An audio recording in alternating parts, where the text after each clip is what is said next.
introduction. Thank you so much. And thanks to Beth for inviting me here to speak today as well. It's been a real pleasure. I've learned so much from all of the speakers before me. There's so many things going on right now. I'll be really, really interested in chatting over your projects more with a pint afterwards as well. But for this lecture, this talk, I'm just going to start with a short clip to give you a flavour of what forensic architecture is. At 5:30 and 24 seconds, Augustus stopped to talk to Quincy Jones. At this moment, Danny Tan drew his gun.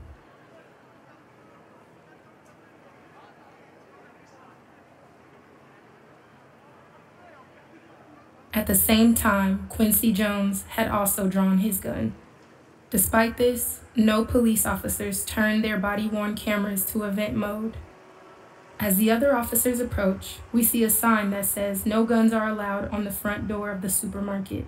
These signs have become commonplace in Chicago since 2013, when the state of Illinois allowed the carrying of concealed weapons.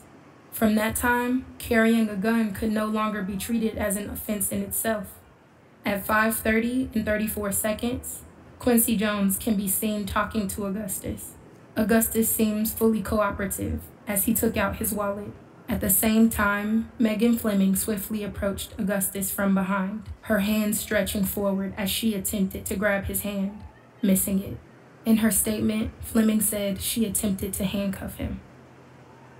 No verbal warning preceded this approach as required by the CPD's directive. Her attempt to apprehend Augustus with the use of physical force was unjustified, because Augustus was cooperative and could have been carrying a gun legally. So this investigation summates quite succinctly some key aspects of our work. So that is operating in conditions of conflict, in this case police violence in Chicago, which is then documented across different media forms, which we then map, analyse and model with a view to expand and unlock information embedded within the image, within the frame of an image. So here you'll be able to see shortly a CCTV camera mapped, another CCTV camera, and then 5 body-worn cameras that were used by the police officers. And what this allows us to do is create this continuous timeline, this spatialized animation where we can analyze it frame by frame and pick apart the kind of spatial constraints within the incident. And then finally, we'll prepare a report on our findings to expose certain facts in a given forum. In this case, it was an exhibition in Chicago. So Forensic Architecture, in short, is an independent research agency based at Goldsmiths, the University of London. We utilize spatial and media analysis to investigate state and corporate violence worldwide, from war crimes to violations of human and environmental rights. We're now a team of around 25 people. We have an office in Berlin as well, and we're all of various backgrounds, different backgrounds and disciplines, including architecture, which is makes up the majority of the office, but also filmmaking, journalism, art, programming, and more. But to further explain what we do, I'm going to take you through some of the key concepts that our work is built upon, which you can see here, and I'll go through one by one. But let's start with counter-forensics. So forensics is derived from the Latin word forensis, which can be translated as open court or public, pertaining to the forum. And the Roman forum that forensis refers to was the space of politics, law, and economy combined. But the word has since undergone a distinct linguistic shift. The forum gradually came to refer to the court of law, and forensics to the use of medicine and science within it, which is operated predominantly by the state.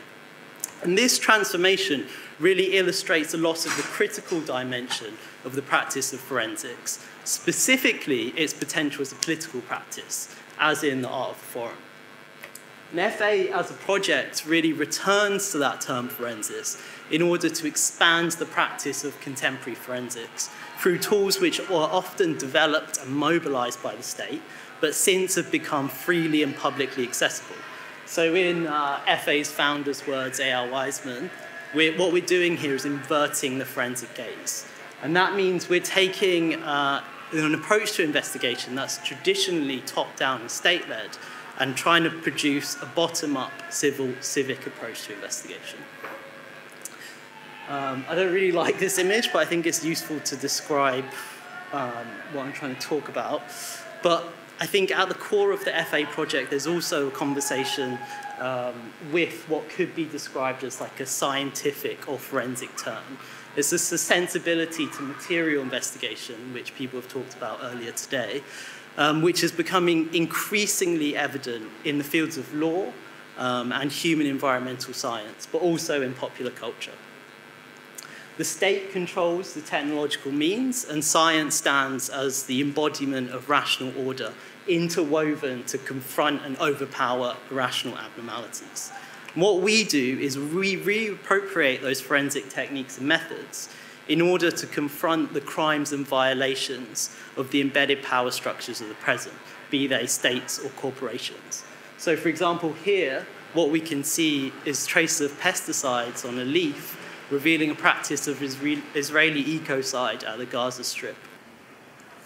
In other words, counter-forensics turns the lens of investigation back towards the state. So in this investigation into the killing of Sharif Augustus in Chicago, we not only reverse the subject of the investigation from Sharif to police officer, but we're also able to speculate on a reverse gaze from perpetrator to victim. So here, we're attempting to reveal what Sharif's point of view might have shown. And I think this is really, really imperative for what we do in recalibrating the relationship between subject and media. As before, and you can see here, the body-worn cameras of the police officers show Sharif as a threat, but from Sharif's eyes, we can see a frantic escalation enacted by the police officers. Is it going to play?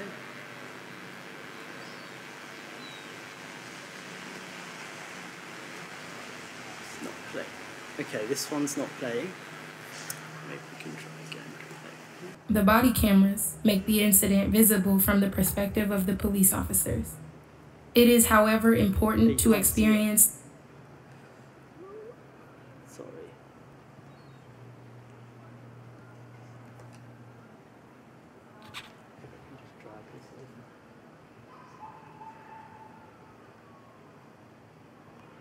The body cameras make the incident visible from the perspective of the police officers. It is, however, important to experience the incident from Augustus's perspective, which was so far unavailable. We have modeled it in real time.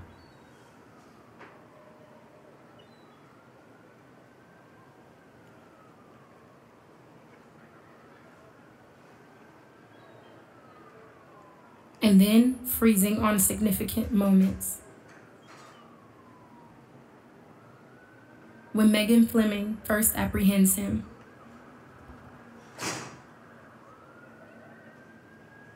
When Dylan Halley raised his gun.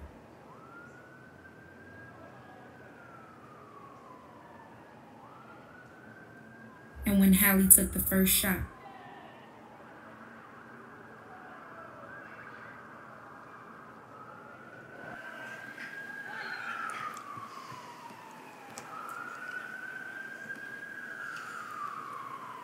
So the term forensic architecture has actually previously denoted something very different. It designates the work of building surveyors, the kind of analysis of structures, establishing the cause of collapse or damage undergone. And interestingly, they also use animation and 3D models to not only illustrate the damage, but like the dynamic use of buildings as well. So I'm sure you are all aware of the Grenfell Tower fire in 2018. But this is from the inquiry, so the court proceedings of that incident. It's not going to play as well.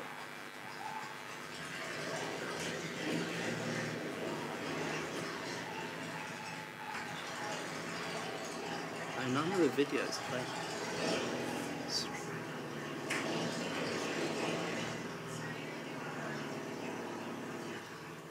Flat 16, as I've said, lies on the east elevation, occupying essentially the northeast corner of the building on the 4th floor.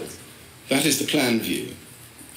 And so in order to exit flat 16, the occupants would have had to have left the front door, which you see there on the right, and then gone right, and then immediately left through the lift lobby, left into the stair door, and then left again down the stairs, and then right and down the stairs, and then again down several more flights of stairs to bring one out to level 2, where there is a landing or mezzanine. Okay, so I've got a little bit of technical difficulties here because the videos aren't playing, but let's just see what happens with the next ones. So this kind of idea is really useful for us in understanding architecture, not as like a static, motionless form, but as like a dynamic and temporal one. So buildings are always in often imperceivable transformation and motion, reacting and registering forces. And by examining the built environment, you can reconstruct the processes and narratives of its transformation. You can read events, forces and power structures through the matter and marks that are inscribed on the walls. And in that sense, this architecture acts as a spatial record of the forces that act around and upon it. And during an incident, violent or otherwise, those forces will make themselves apparent. So for example, in the case of Grenfell, clearly what we can see here is the market-driven forces which lead to the choice of non-fire retardant materials. Here we can observe marks left from bombs and shrapnel revealing a drone strike in Pakistan. We can observe the destruction of culture across different forms of media in time and space, revealing cultural genocide enacted by ISIL in Iraq. And we can see lines drawn in the sand and borders erected, revealing hard borders leading to violent pushbacks of refugees in Spain. And what we're really doing here is aestheticizing these sources to reveal the economic and political forces behind the image. Tom Keenan, who's on the advisory board to FA, has extensively written about the video recording and subsequent trial of the US police officers for the brutal attack on Rodney King in 1991. And he cites this as a turning point for the production and narration of evidence. His attack was captured on a neighbor's VHS camcorder, depicting King lying on the floor while a group of police officers beat him. It was widely circulated in the media and illustrated the scope and scale of police violence against black Americans. So just a quick note here, I've redacted parts of this video because it's very graphic. But if you do want to see the full video, you can find it online. Now the story that might never have surfaced if someone hadn't picked up his home video camera. We've all seen the pictures of Los Angeles police officers beating a man they had just pulled over. The city's police chief said today he will support criminal charges against some of the men. Here's ABC's Gary Shepard. The 3 police officers facing felony criminal charges were among a group of 15 who stopped a 25-year-old black man last Saturday night, then beat him, kicked him, and clubbed him, unaware that an amateur photographer was recording the incident on videotape. Los Angeles Police Chief Daryl Gates looked at the tape and said he thinks assault with a deadly weapon will be one of the charges. In our review, we find that the officers struck him with batons between 53 and 56 times. One officer rendered 6 kicks and one officer 1 kick. Civil rights organizations say the Los Angeles Police Department has a history of brutality and misconduct that goes back a quarter of a century, including one incident that sparked the Watts riots. So far this year, there have been more than 125 complaints of police misconduct filed with watchdog organizations.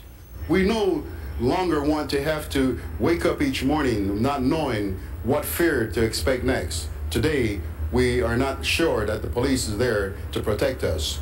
But Chief Gates today called the LAPD a model department and said he has no plans to resign. Gary Shepard, ABC News, Los Angeles. But when it came to the trial, the defense, the police's lawyers, turned what was considered indisputable footage to their favor. And what are you thinking now, sir? I'm getting concerned, scared. I'm getting a little frightened here now because this gentleman has just been subjected to a multitude of blows with the metal PR-24, and there is no evidence that he's going to go into compliance mode. This is reiterated by the expert witness. What did Mr. King do based upon your perception? Mr. King came from a outstretched prone position, raised up and turned and what appeared to run or charge at an officer. All right, sir. And in this particular set of circumstances, is a baton an appropriate weapon to use to stop that advance or escape? Yes, it is. When he... So by slowing, quickening, and pausing the footage at particular moments, King's gestures, which were perceived in real time as like hands raised to prevent incoming baton strikes, were now depicted as aggressive acts, threatening police officers. So this presentation from the defense modified, you could say, illustrated the evidence during the trial at a critical juncture and led to the acquittal of many of the police officers. So in this sense, the evidence was aestheticized. It was illustrated, it was narrated, and a second truth was inscribed upon it. In simple terms, that just means that the same source can be interpreted through multiple perspectives, leading to different conclusions. But that's why aestheticization of evidence is core to what we do. Using spatial media analysis, we communicate through the source as no evidence speaks for itself. And with the advent of mobile phones and platforms such as Facebook and Twitter, social media really bears collective witness to incidents from multiple perspectives across the globe. And this was particularly evident in this case, the killing of Mohammed Gulzar, which we published in 2020, where during our open source investigation in collaboration with Lighthouse Reports and Bellingcat, we found over 100 videos pertaining to about a 10-minute incident. So that's kind of why we might aestheticize media to expand the limits of the frame. But a kind of key technique that we do to achieve this is through operative models. So we see digital and physical 3D models not as representations of future or fictional environments as they're typically used in architectural practice or game design, but rather for us, they function as optical, analytical, and operative devices. They're spatial models that synthesize data points and understand the way in which an incident may have unfolded. With the term operative models, we're really like paraphrasing concept of operative images that was proposed by filmmaker Haroon Farouki. But this, like, for us, refers to a process that doesn't just represent, it investigates, it analyzes, it reconstructs the world around us. Models that work as an investigatory tool and serves as an essential means to construct evidence and assemble a forum around it. I think for me, coming from an architectural background, these kind of models for the purposes of investigation are seen in commercial architecture and design practice, but they'll be applied to the floor area, like the number of residential units that you can squeeze into a building, into a housing development, that kind of thing. And a large part of our design process is to develop and reform these tools that are often utilized to serve the needs of capital, but towards a more humanitarian, counter-forensic endeavor. So one very clear example of how operative models works can be found in the research of one of our affiliate groups, Border Forensics, formed by Charles Heller and Lorenzo Pisani. For many years, they've been investigating cases of violence against migrants in the Mediterranean at the maritime border of Europe. One of their really, really early cases that we did in collaboration with them looked at the seizure of the rescue ship Juventa by the Italian judiciary in 2017. Its operators, who are an NGO, were accused of colluding with smugglers and assisting with illegal migration. But their analysis, Border Forensics analysis of documents and recordings, invalidated the claim of the Italian authorities. According to Juventa's mission log, at 5:44, 4 vessels are spotted on the horizon. 3 are wooden boats transporting migrants. The 4th is a Libyan Coast Guard vessel. Two of the migrants' boats, target vessel B and target vessel C, appear in a photograph taken by the Juventa crew at 5:53.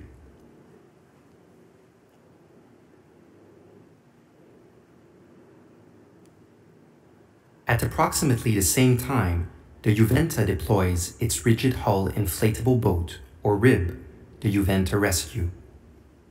The RIB proceeds to give life vests to the closest of the three boats, target vessel A. The scene is recorded by Juventa Rescue's onboard camera. The Juventa Rescue lightly pushes against the migrant's boat to maintain contact with it. This thrust makes target vessel A slowly rotate. The degree of rotation can be determined in relation to the least mobile objects in the frame, the cloud shapes in the sky. Meanwhile, the fixed video camera continuously records the horizon. This slow pan gradually builds a panorama around the rescue operation.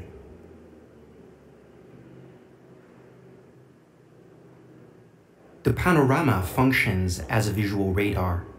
The relative distance of the different vessels from the lens is estimated by comparing their actual size with their pixel composition in the image.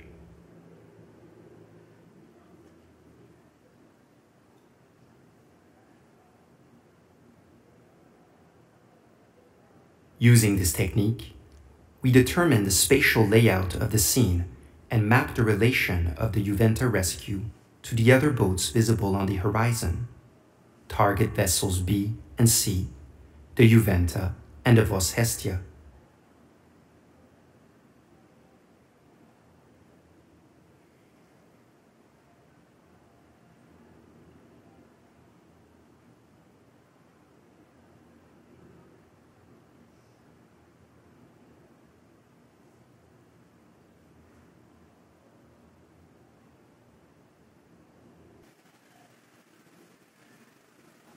Kind of get the idea. So this report, which is part of an ongoing body of work by Border Forensics, is primarily intended to be used in court in the fight against those kind of like appalling, deadly migration policies that Europe has been pursuing for many years. But what I'm trying to show you here is that operative models like this one allow us to measure and establish clear facts and data about ambiguous or contested situations. So thereby we're able to challenge the narratives of the state, both in court and in the media. So finally, the investigation really for us is a tool we utilize in the process of collective truth production. This is maybe a little bit wordy, but so the proliferation and mass dissemination of information around us, we think, has not by itself delivered on the promise of making us a better informed or more transparent society. As we well know, prediction algorithms for YouTube, Twitter, Google, Facebook further polarize political sentiment, breaking us up into smaller and smaller filter bubbles, a far cry from the time of large, collective, hard public truth. I think the way that we see it is that contemporary truth is never solid, but it's more solvent and fluid than it's ever been before. And as we saw with the Rodney King case, this truth is never evident, and access to it is never immediate or certain. For us, contemporary truth is rather the result of a constructive process. For us, truth is formed, reformed, deformed in the public sphere as a result of like constant opposition between divergent claims and recognized discourses. And that's really evident in the populist attack on public truth that we're witnessing globally. But that being said, I think we engage with and welcome this crisis of truth. And I think in that sense, for us, we feel like it's an opportunity to reconstruct a progressive, democratic, and inclusive mode of truth production today. And I think really that's what FA is about. It's about developing new tools and methods for collective forms of truth practices. So that's kind of like the kind of foundation of what our work is built upon. But to illustrate how some of those concepts manifest in our work, I'm going to take you through two recent projects, fairly recent. One into the Beirut port explosion and another into tear gas use in Portland. So I think before we go into this, it's really important to acknowledge and view this investigation in the context of a larger and growing body of work into the politics of clouds. So that includes our work into the use of white phosphorus in urban environments, herbicidal spray used to conduct the practice of Israeli ecocide in Gaza, and we'll return to this, but the use of tear gas in protests across the globe. There are, of course, many more, which you can find on our website. So cloud is a visible mass of gaseous matter that's often made visible when a material has undergone a physical transformation. In this case, particularly, what we're seeing is the result of the combustion of materials viewed from over a 2-kilometer distance. I think, interestingly, the study of clouds was really a kind of challenge for us, because it really necessitates a quite different approach, because clouds are dynamic and they're governed by non-linear and multi-causal logics. Their forms are so elusive and really difficult to determine at any moment. And interestingly, also, like, successful capture of clouds has been a problem that's occurred historically through traditional painting, where clouds were often moving faster than the painter's brush could capture them. But today, with the advent of smartphones, which are able to capture clouds at around 30 times a second, with social media platforms that are able to distribute that imagery immediately, and with 2D and 3D editing software, we're really able to analyze these forms. And going into the incident, shortly after 6 p.m. on August the 4th, 2020, an explosion ripped through the port of Beirut. It killed more than 200 people, wounded over 6,500, and destroyed large parts of the city. In the hours that followed, we'd see a deluge of videos, photos, and testimony circulating on social media, including doctored imagery annotating a missile attack leading to the explosion. But the open source investigators at Bellingcat quite quickly debunked these sources.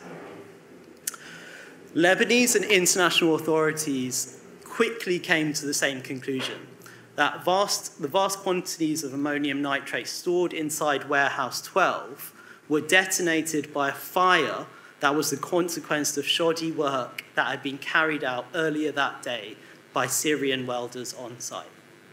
But for us, the culpability of the welders always felt questionable. Reframing the focus, naturally, other questions present themselves. One, how much ammonium nitrate was stored inside the warehouse? Two, did the combustion of other materials contribute to the detonation? And three, was ammonium nitrate and whatever other materials were in there, were they stored to best practices or regulation? The following week, Madam Massa contacted us to begin a collaborative investigation. And as with our previous cloud studies projects, we really sought the consultation of experts. We had to look beyond those that we'd collaborated with in the past, all of which only had knowledge of industrially produced munitions and bombs. But here we found, and I think you can see in the corner, the third one down, Gareth Collett, who's a UN explosives expert with a specialism in homemade makeshift bombs, to help us unpick the footage frame by frame. But really, I mean, more importantly, he'll give us like 2 key entry points to the investigation.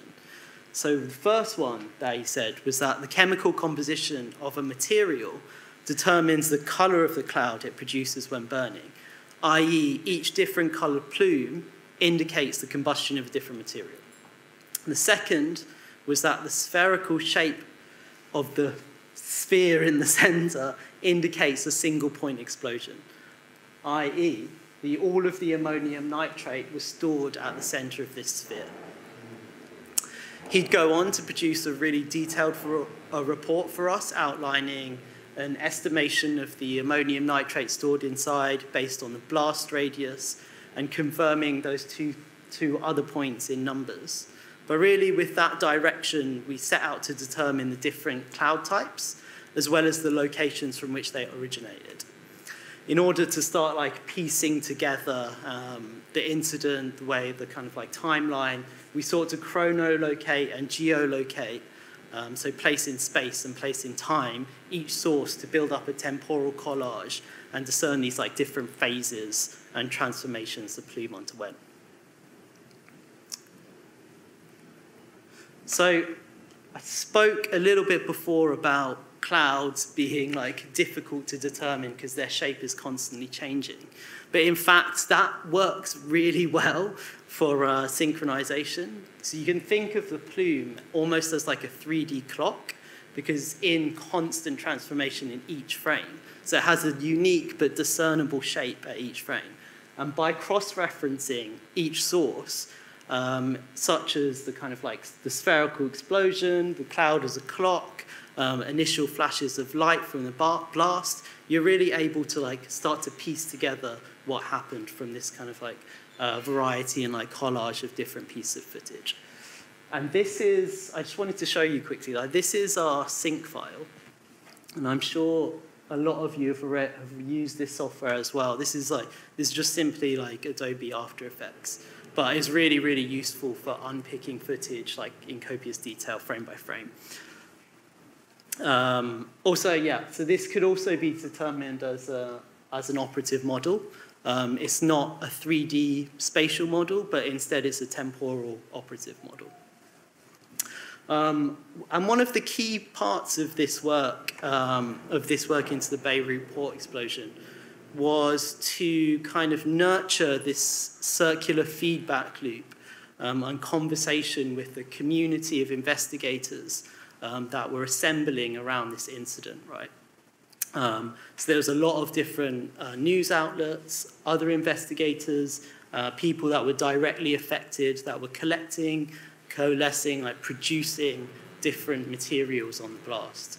So as well, like this model that we're using here, we didn't build. This was an open source 3D model of Beirut City that was created many, many months before the blast, but was widely, widely circulated after the incident. But this was really useful for us in starting geolocating each source. So this time, we're able to use spatial markers distributed in the city and the horizon line of the Mediterranean Sea to calibrate a given camera's cone of vision. The 3D model here allows us to synthesize and align data points, including satellite imagery, videos, all of this into one environment, building a spatial account of the incident. And by chrono and geolocating, as I said before, we're trying to unlock information beyond the boundary of the frame, and in doing so, demystifying the event itself. From here, we were able to identify 4 phases to the plume. The first plume, at 5:54 p.m., emanates from the northeast corner of the warehouse, which you'll see come up in a second. Here. The second plume at 6 p.m. is from the same source point, but has a darker color. The third plume appears on the northwest side of the warehouse at 6:07 p.m. The final plume is developed from a spherical explosion located at the center of the warehouse at 6:08 p.m. Each phase indicates a possible transformation, either in the location, chemical composition, or intensity of the fire inside. Now, at this point, we'd really analyzed all the available evidence on an urban scale, the scale of the cloud against the city, and this kind of like larger focus kind of like interestingly provides clues for what's inside. So like not just for the built environment, but also the kind of like molecular level of the chemical composition of the materials as well. So I think there's something interesting here, especially in the Beirut port project, about shifting scales and kind of that unraveling different data points at different scales as well. So as we move inside the warehouse, we lose the cityscape as a geolocation tool, but instead have to seek out different visual markers. In order to bridge this gap, we started mapping the kind of like window patternation of the exterior. So this stabilized footage, along with other pieces of footage, we were able to analyze and reveal the kind of like full extent of which windows were open, which were closed, giving us an indication of what the interior also looked like. And from that source and other videos that were captured from eye level, we really precisely determined and built a kind of like layout for the window patinations. So using that, the bays, the bay numbers, the roof beams, we could then precisely position each photograph in space, revealing the layout of the interior. And then we'll go to another one. And I think you could see up here the bay numbers really helpfully allowed us to position these, position the ammonium nitrate bags as well. And this is just another video that was published by Al Jadid of the state of the ammonium nitrate in the warehouse.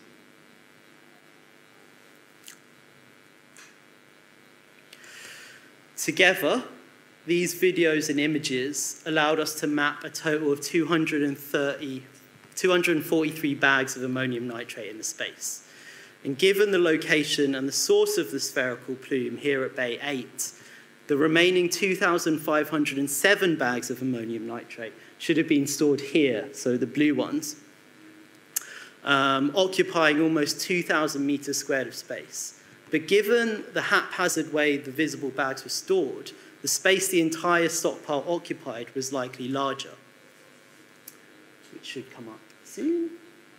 Yeah. News reports suggested that in addition to the ammonium nitrate, the warehouse also stored 23 tons of fireworks, 50 tons of ammonium phosphate, 5 tons of tea and coffee, 5 rolls of slow-burning detonating cord, and 1,000 car tires. So each of these materials burns differently. The combustion of tires, for example, produces a dark and thick plume.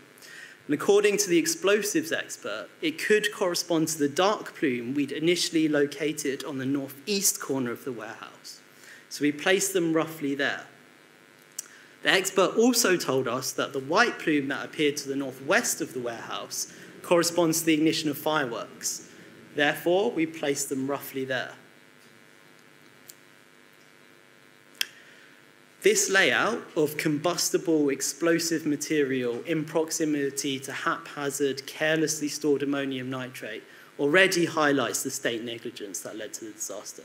But from an engineering perspective, this spatial layout is the layout of a makeshift bomb on the scale of a warehouse awaiting detonation.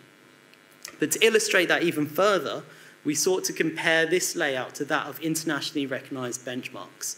So architects kind of spatialize regulations all the time. So like in housing design guides, like fire safety regulations, is kind of a part of an architectural skill set that designers often undervalue. But here we're kind of like retroactively applying that skill set. And I think for me, for us, we're applying those tools with agency.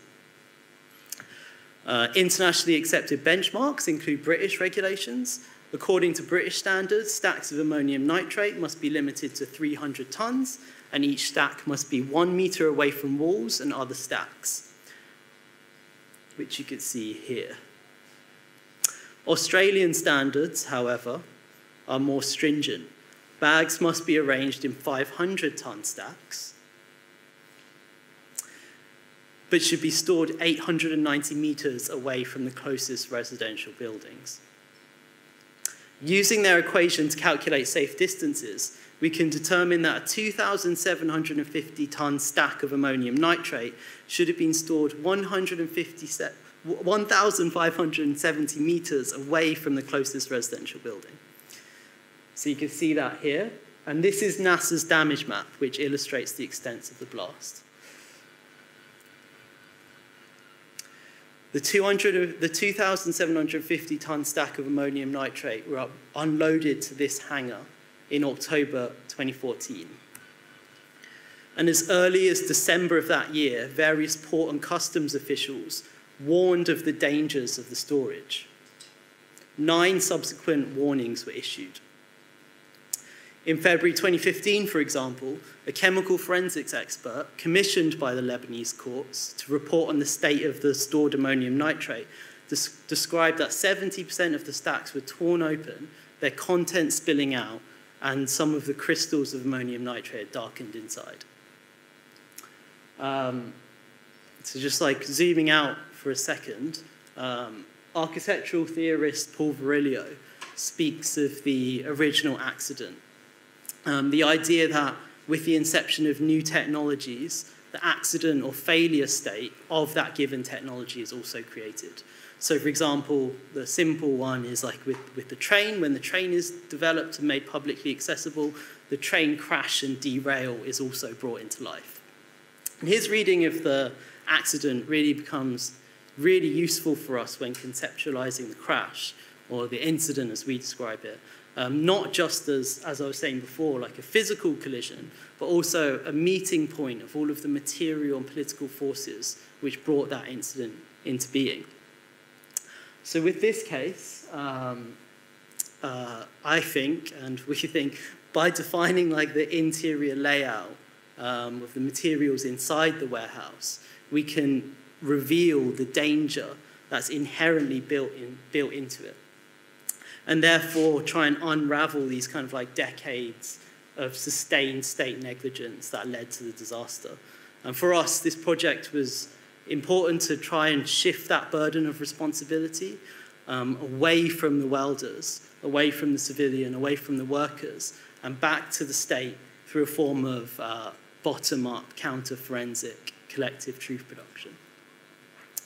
This investigation particularly was published in Madamassa and Mediapart. It was widely circulated in the public sphere, gaining nearly 7 million views to date. It was included as evidence in Human Rights Watch's report into the incident, and as was said earlier, it's tabled for discussion at the UN seminar into the Beirut port explosion.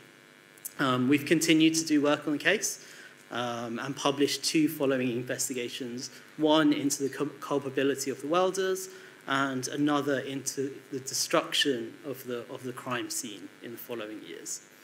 But you can, again, see them online. So quickly, I don't know how much time I have left.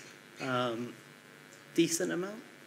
15 minutes if you don't want us to talk to you. Okay, I can speed through this as quick as I can. So I just wanted to compare that investigation to another more recent investigation into into clouds as well. So this investigation, I'm going to really try and speed through this, was aimed to provide new evidence of the public health impact of the widespread use of tear gas by law enforcement during the BLM protests in Portland in 2020. Of course, as you all know, after the killing of George Floyd in 2020, all over the US, protests against police violence were met with even more egregious and abusive police violence. So here you can see evidence that we collected of over 1,000 cases of police brutality at that time in the US. But for this case, specifically into Portland, we were working with organizations and activists on the ground. That included Don't Shoot Portland, the ACLU, as well as others like Physicians for Human Rights, to really try and help support these kind of public advocacy and legal arguments against the use of tear gas by the Portland Police Bureau, the PPB. So these actions, as you can kind of see here, by the PPB have had long-lasting effects on the physical and mental well-being of individuals, but also communities across the city, and to this day really remains exempt from accountability. In September 2020, Ted Wheeler, the city's mayor, made a public show of banning the use of tear gas by the Portland Police Bureau. But days later, we saw the PPB collaborating with federal police, the Department of Homeland Security, DHS, to go over the mayor's head and once again facilitate the use of tear gas in Portland. And this lack of accountability, of course, is not surprising to anyone, but it's really compounded by the fact that the use of tear gas is a type of violence that by definition is intangible, that by definition is elusive, that's really difficult to measure, and therefore it's really, really difficult to hold against any safety standards. I think, just like a little quick definition, it's important to note here that the term tear gas is a catch-all for a variety of chemical agents. So that includes CS, CN, and OC. They themselves are released in many different ways. Some can be fired, some are grenades, some are sprays, some are other things. But all of these chemicals really have a variety of different health and environmental impacts that haven't been extensively studied. They've even been less studied as a combination. So when we talk about tear gas, it's often a combination. The kind of impact on health is not very well known. And in mid-July, and in this image you can see here, while Portland is occupied by the militarized police of the DHS, we started to see more and more of a dark grey, thick cloud characteristic of military-style maximum smoke HC grenades. So hexachlorothene is the active ingredient of these grenades, and is a suspected human carcinogen that impacts the central nervous system. Interestingly, HC itself was phased out of use by the US military because of the impact on the soldiers' health, but really it's being used liberally against racial justice protesters in the US. So what we're really seeing here is not the impact of one chemical agent on protesters, but a cocktail of toxic chemicals used in combination with little understanding of their dangers. And then the focus of the work really becomes to create a methodology to simulate the movements of these chemical toxic particles in the air on a single night, and to be able to estimate the airborne concentrations as well as the ground and water depositions over time. So here we focused on a single day, the 2nd of June 2020, which is widely remembered as one of the most widespread and egregious uses of tear gas by law enforcement in Portland. It's even named Tear Gas Tuesday. Our investigation showed that the use of chemical munitions in this case, namely CS and OC, was concentrated within 3 peak periods in the night of about 15 to 30 minutes. So the first one was at 9:15, the second at 10 o'clock, and the third at 11:30 in the evening. Again, just quickly going through a process of geolocation, which is quite central to what we do.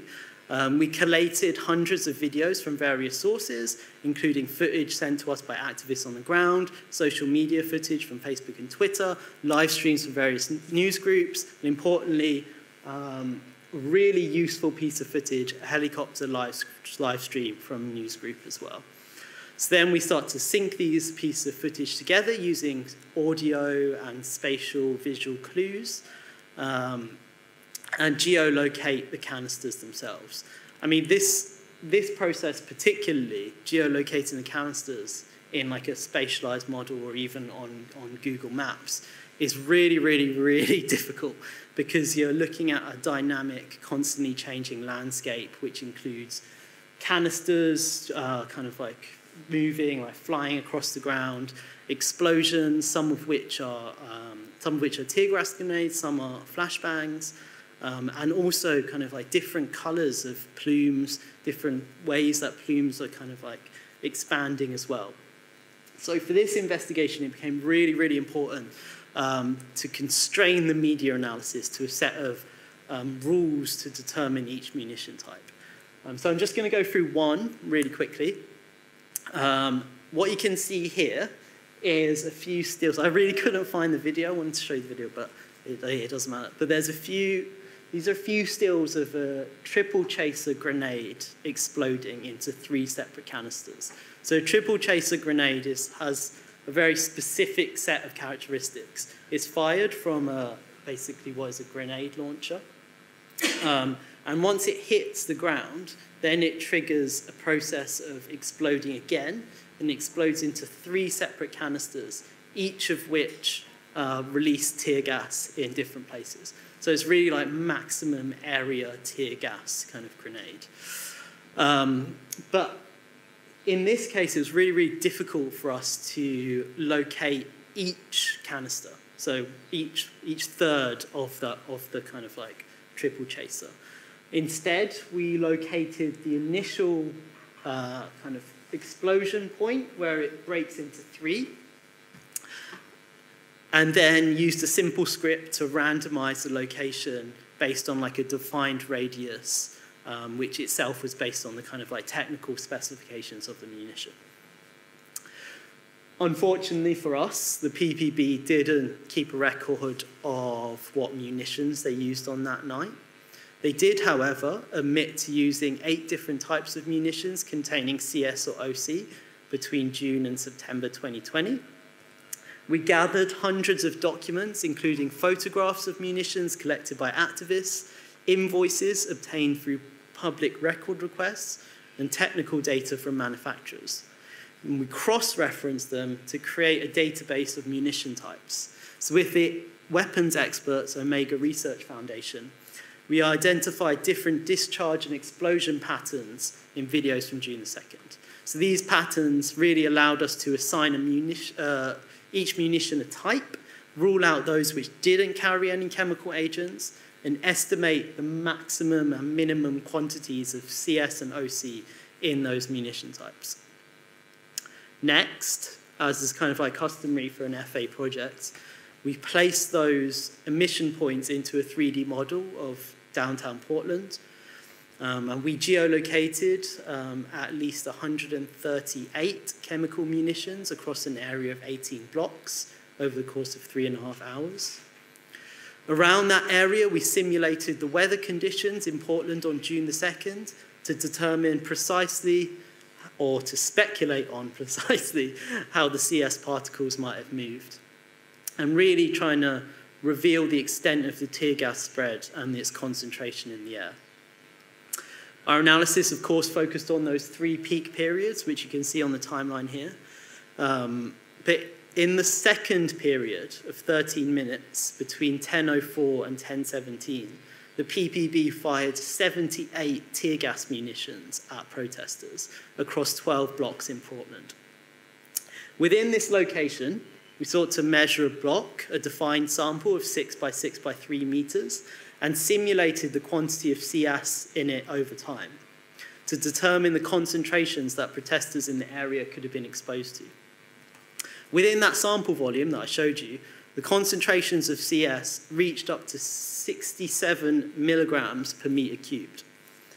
By contrast, the Federal Health and Safety Administration considers 2 milligrams per meter cubed immediately dangerous to life or health. The PPB is aware of this threshold according to their own documents, and our analysis here really demonstrates that protesters in the area during that night were very likely subjected to extremely high concentrations of toxic chemicals. Interestingly, that threshold was based on research on military personnel, US military personnel in the 60s and 70s, conducted by OSHA. We found it to be slightly problematic, not just because of the way it was done, but also it was based on techniques that today are widely discredited. But in any case, these are the kind of like guidelines that the federal government uses to legislate on concentrations of CS. And again, we know from internal documents that the PPB were aware of these guidelines and proactively chose to ignore them. We measured the airborne concentrations in 15 further locations. These locations included areas within the protest area, but also others hundreds of meters away. The 2 milligram threshold, as you can see marked by that red line at the bottom, were exceeded in every location. In almost all locations, concentrations were recorded above 100 milligrams per meter cubed, and the highest recorded concentration, which you can see up there, was 4,500 milligrams per meter cubed. So that's more than 2,000 times the limit considered to be life-threatening. Despite these risks, and despite their knowledge of the safety thresholds, in after-action reports, the PPB officers commended one another for their heroic actions.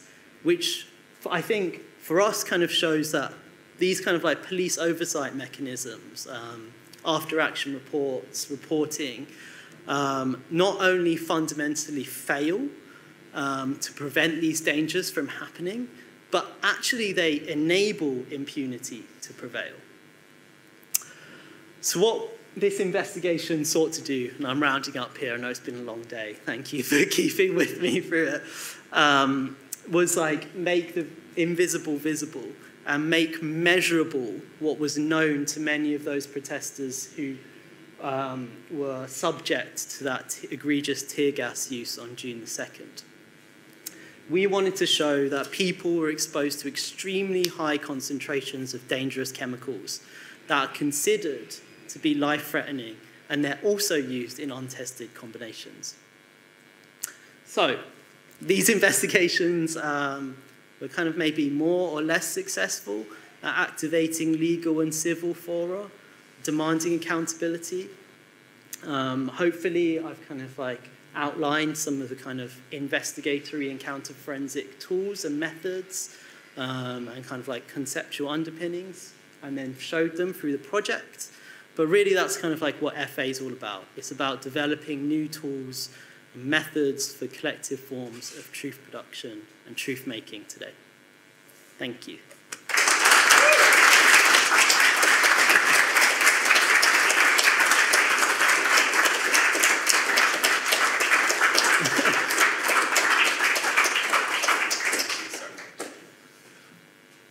I'm sure you are riven with questions, so let's take some time to offer them if we have them, or perhaps not, feel that we need to throw them, although Stephen's arm went up with ridiculous speed.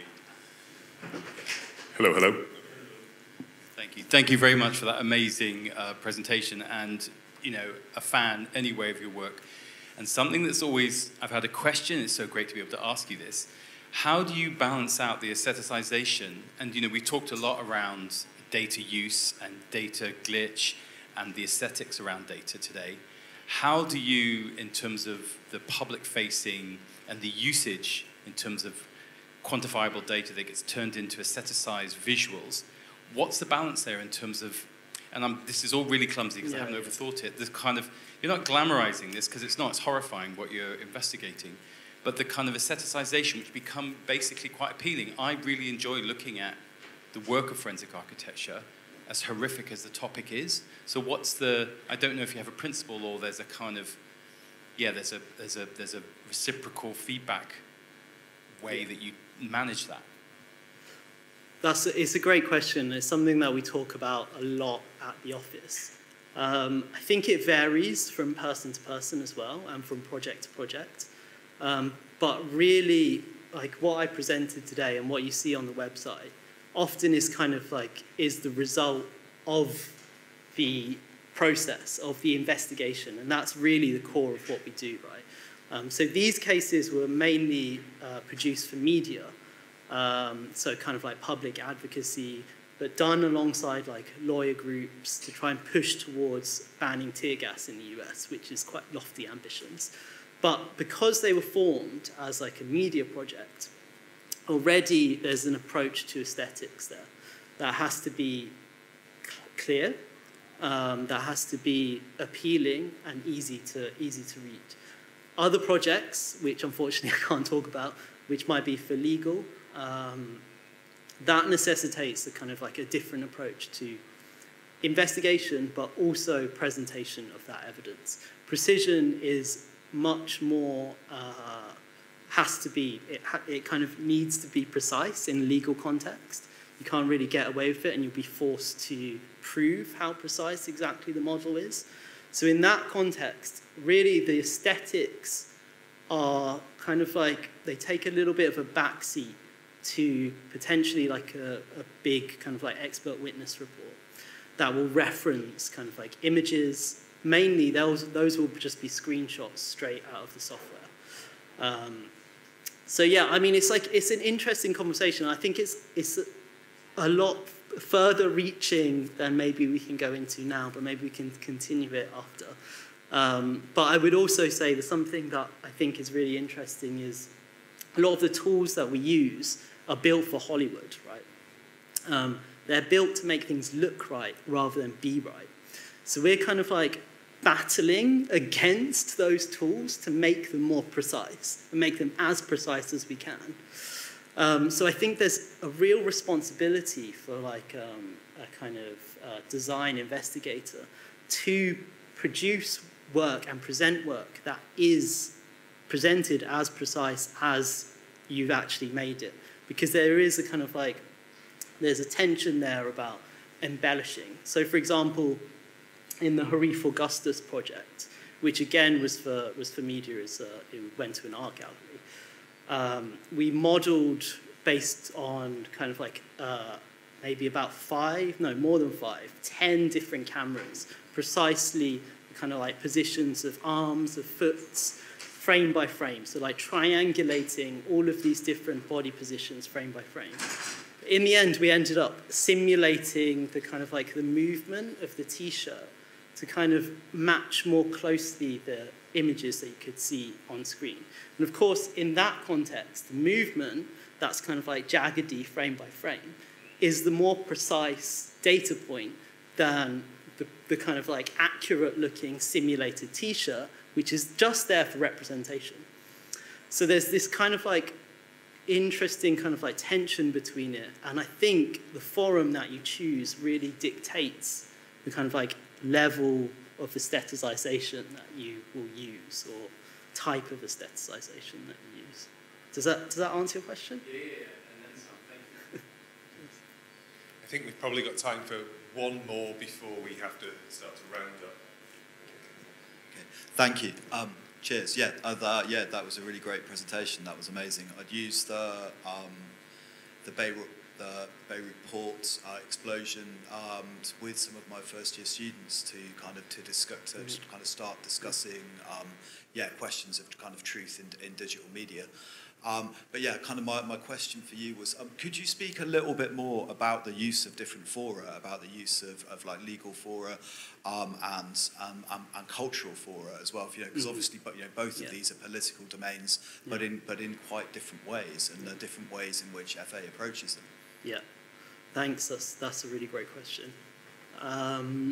It is again a conversation that comes up a lot at the office, but I think there's a propensity to kind of glamorize the legal forum as the kind of ultimate forum for accountability.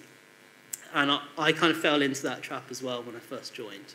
You want to work on a legal case, you want to get it through, you want to like do everything you can for the family.